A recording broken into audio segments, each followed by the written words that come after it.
हाँ जी, आप सभी को जय भवानी, जय महाराणा। मैं उपेंद्र राणा फ्रॉम हरियाणा। मैं आप सभी लोगों से अपनी एक बात रखना चाहता हूँ कि वैसे तो मैं हरियाणा प्रदेश से संबंध रखता हूँ, हरियाणा प्रदेश से हूँ, लेकिन भारत देश के जितने भी राज्य हैं और भारत देश से भी अलग अलग अलग देशों में अगर लोग रहते हैं, अगर मेरे समाज के लोग रहते हैं, तो मैं चाहता हूँ कि अगर हमें कुछ उसके बारे में किसी चीज़ के बारे में अगर नॉलेज है तो हमें अपने लोगों से देनी चाहिए, और हमारे लोगों को अगर नॉलेज है तो हमें भी उन सब से लेनी चाहिए। तो मैं आप सब से एक आग्रह करना चाहता हूं, आप सभी से, और कुछ बताना चाहता हूं कि जैसे आप सबको मैं बता देता हूं कि कभी आज तक मेरे हिसाब से, मैंने नहीं पता, शायद हो सकता है, एक्चुअली क्या है कि मैं बहुत सारे राज्यों में गया हूँ, काफ़ी कार्यक्रम वगैरह में गया हूँ, वैसे भी लोगों से मिलता जुलता रहता हूँ, अलग अलग स्टेटों में, भारत देश के सभी स्टेटों में जाता रहता हूँ। तो एक राजस्थान प्रदेश ऐसा प्रदेश है जहां पर कभी भी हिंदू मुस्लिम दंगा अपवाद कभी नहीं हुआ। लेकिन मैं आप सबसे बात को घुमा फिरा के ना कहते हुए एक साफ सीधी बात बता देना चाहता हूं कि आने वाले समय में राजस्थान के अंदर हिंदू मुस्लिम दंगा भी होगा, और आपस में जो भाईचारा अगर वहां लोगों का होगा तो वो उसका भी सौहार्द बिगड़ेगा। अब मैं आपको बता देना चाहता हूं कि क्यों, क्योंकि कुछ चीजें होती हैं, हर किसी का एक अपना, हर किसी इंसान का, हर किसी पार्टी का, हर किसी मजहब का, हर किसी व्यक्ति का, हर किसी संगठन का एक अपना एक व्यक्तित्व तो होता है, एक अपनी एक पहचान होती है कि वो उसके नाम से जाना जाता है। जैसे मेरी पहचान किसी और नाम से होगी, किसी और की किसी नाम से होगी, और किसी की पहचान किसी और चीज से होगी। अगर वो चीजें, अगर लोग अपनी पहचान को छोड़ देते हैं तो वो इंसान खत्म हो जाते हैं।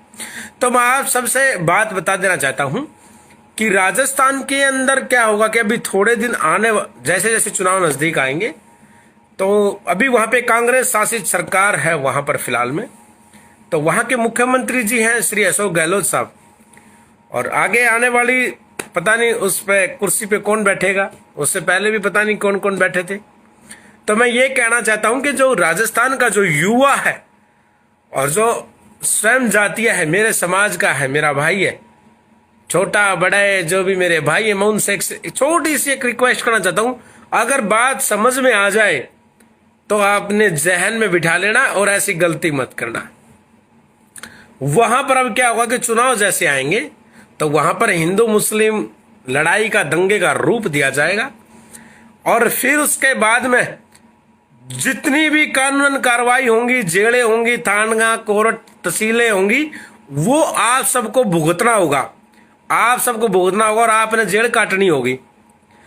अब आप चले जाओगे जेल में, या तो आपके हाथ से कोई मर जाए, आप कुछ और कर दो, आगजनी कर दो, जो भी कर दोगे, आप अगर जेल में चले गए तो वहां पर जाने के बाद में जो वह सरकार आएगी जिसके लिए आप उसको ये समझ रहे कि ये हिंदूवादी सरकारें हैं, तो उन सरकारों का क्या होगा आपको पता है? वो सरकारों के, और जो उस सरकार के दूसरे दूसरे दूसरे आदि आदि जातियों के लोग हैं, उनके लोग जो उसमें नेता हैं, वो अपने समाज के युवाओं का उसमें भला भी करेंगे और अपने समाज का फायदा भी करेंगे, और आप सब सिर्फ फोकट में जेल काटेंगे। ये एक बार नहीं, मैंने बार बार देखा है कि जब जब जहां जहां इलेक्शन होते हैं तो वहां पर या तो जातियां होती, जातीय दंगे होते हैं, और जहां पर धर्म का होता वहां धर्म के धंधे होते हैं और धर्म के झगड़े होते हैं। तो जो धर्म के जो सौदागर हैं, जो धर्म को एक अमल के रूप में बेचते हैं और हम सब उस अमल को खरीदते हैं, तो मैं ये कहना चाहता हूं कि ऐसी अमलों से, ऐसे नशों से, ऐसी चीजों से, ऐसे लोगों से दूर रहें जो आपको सिर्फ यूज करना चाहते हैं। मैं ये नहीं कहता कि आप धर्म से अलग हो, लेकिन हम ये कहते हैं कि जब जब धर्म पे बात आई है तो इस समाज ने ही, जिस कुल के आप, इन्होंने ही रक्षा इस धर्म की है। तो मैं यह चाहता हूं कि मेरा भाई कोई भी बेवजह वहां पर ना फंसे और जेल फ्री फोकट में ना काटे, ताकि हमारा भाई जो है हिंदूवादी चेहरा बन के और वहां पर जेल काट लेगा, और उसके बाद में उसको प्रॉब्लम होगी, वहां प्रताड़ित किया जाएगा और जेल के अंदर वहां पर जेल में जब वो रहेगा तो काफी समय उसको वहां पर पीड़ाएं होंगी और जेल उसको काटनी पड़ेगी, और जेल काटनी पड़ेगी तो उस जो सरकार का जो वजीफा जो है या जो भी सरकारी ग्रांट है उन सब का माल जो कोई और चखेगा, और आपके पास में फिर कुछ भी नहीं है, जैसे और राज्य आदि सभी राज्यों में होता आया है। तो इन सब दंगों से दूर रहे, ये दंगे होते रहेंगे, ऐसे रूपों से दूर रहे, उड़ता तीर ना लें, हमें काम करना अपने समाज के लिए, समाज का ध्यान रखें। आप सबको पता है जब आप पद्मावत फिल्म का विरोध कर रहे थे तो उस समय पे फिल्म देखने वाले कौन लोग थे? तजाकिस्तान से, पाकिस्तान से, सऊदी अरब से, चाइना से, अमेरिका से, थाईलैंड से, फ्रांस से लोग देखने नहीं आए थे फिल्म। इसी देश के लोगों ने उस फिल्म को देखा था और वो फिल्म हजारों करोड़ रुपए कमा के ले गई थी। संजय बंसाली हजारों करोड़ रुपए कमा के ले गया था। तो आप सबका इन लोगों ने ये भी बता रखा है कि हम तुम्हारे कभी साथ नहीं देंगे और